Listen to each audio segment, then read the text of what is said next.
Thà bây là chính chỉ từng hông từng linh tên Về lê phải khen đủ là ăn xin lê linh Sống lê phải chẳng kể khai chi trong sáng tế Ăn rú chuông nghe ye sinh mỹ ra linh tăng Ô lê she sẽ na cha cần này thế na Trai đó lê bù ăn na bê làm chi tê Đặc xa nghe tao kinh ấy đâm theo mi la Đang lê she sẽ na hình ngài rùa mù Số thình bố số trong mê tê đừng tuổi na Tê trâu lê lung chốc nát thô á tê cha Số thình mô thả lê mô thả mê lão mô Sống trắng trai thả lâu ni chê lòng chê ô Anh dâu mình hết đi môi na ni Đặc sở thiên chê tu tê áo vệnh hiếm thế Bún bùi ụ chê về na lê bên đông tôi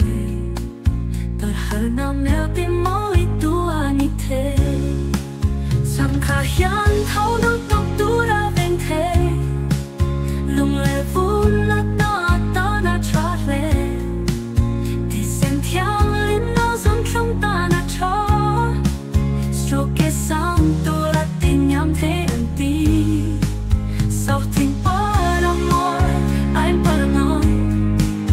Chẳng khả mãi anh chui anh anh dám đần đến Bù đột na sống chính là lên cầm bó Tục thuần gió mẹ tôi tắc ăn lâu ní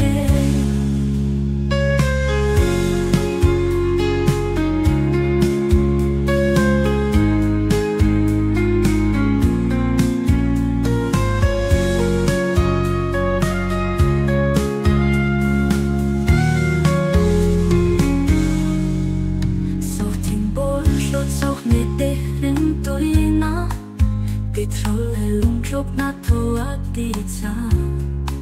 Sau tình mô thả lê mô thả mê lão mô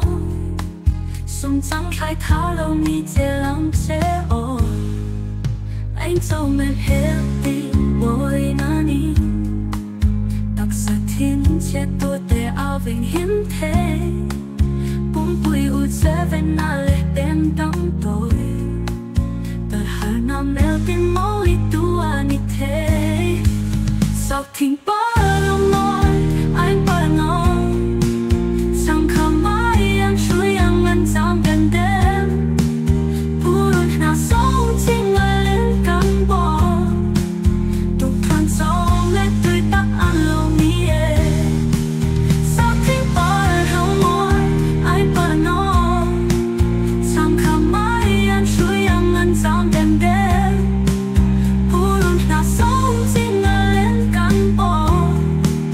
Tục thuần gió nghe tôi tắc ăn lâu ni Tục thuần gió nghe tôi tắc ăn lâu ni